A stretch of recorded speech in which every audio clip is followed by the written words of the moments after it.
TTD మాజీ AVSO Satish Kumar మృతిపై సమగ్ర విచారణ జరిపించాలని సిఐటియు రాష్ట్ర ఉపాధ్యక్షుడు కందారపు మురళి డిమాండ్ చేశారు.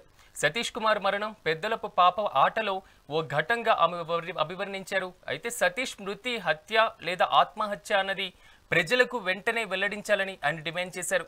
పరకామణి అవినీతి వ్యవహారంలో తాము ముందు నుంచి హైకోర్టు సిట్టింగ్ జడ్జితో విచారణ జరిపించాలని కోరుతున్నట్లు మురళి గుర్తు చేశారు. ఇక సిట్టింగ్ జడ్జితో విచారణ వల్లే గరిష్టమైనటువంటి ప్రయోజనం నెరవేరుతుందని అభిప్రాయపడ్డారు. ఒక ఏవీఎస్ఓ అనుమానాస్పద స్థితిలో మరణించడం తీవ్ర ఆందోళన కలిగిస్తూ ఉంది.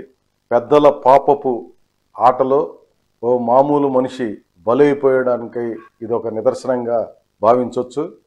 గతం నుంచి పరకామణి వ్యవహారానికి సంబంధించిన విషయాలలో అసలు నేరస్తుల్ని నిందితుల్ని పట్టుకోవడం, అదే మాదిరి పరకామణి వ్యవహారంలో జరుగుతున్నటువంటి తప్పుల్ని సంస్కరించడం కంటే కూడా కేసు మొత్తం సంచలనాలకి ఒక కేర్ ఆఫ్ అడ్రస్గా మారిపోయినటువంటి పరిస్థితి ఉంది.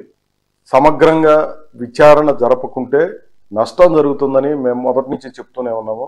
ఒక సిట్టింగ్ జడ్జితో దీనికి సంబంధించిన ఈ కుంభకోణానికి సంబంధించిన లేదా పరకామణిలో బయలుపడినటువంటి అనేక అంశాలకు సంబంధించి అన్ని కోణాల్లో లేదా అన్ని పార్శ్వాలలో సమగ్రమైనటువంటి విచారణ జరపాలంటే అది రాష్ట్ర ప్రభుత్వం నియమించిన పోలీసు ద్వారా కాదు, హైకోర్టు సిట్టింగ్ జడ్జితో ఈ విచారణ సమగ్రంగా జరిగితే అసలు దోషులు ఎవరు, వాళ్ళు ఎంతటి వాళ్ళు, వాళ్ళ వెనకున్నటువంటి పరిస్థితి ఏమి, ఈ తప్పుకు కారకులు ఎవరు, ఇట్లాంటి వాటిని నిరూపించడంలో లేదా పరిష్కారం చేయడంలో ఏ రకమైనటువంటి నిర్లక్ష్యం జరిగింది, వీటన్నిటి మీద సమగ్రమైనటువంటి విచారణ జరపడానికి సిట్టింగ్ జడ్జితో కూడిన ఓ కమిటీని ఏర్పాటు చేయాలని మేము కోరాం.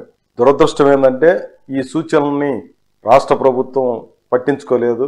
హైకోర్టు సూచన మేరకు ఓ విచారణ కార్యక్రమాన్ని ప్రారంభించారు. ఆ విచారణ జరుగుతూ ఉంది. పరకామణి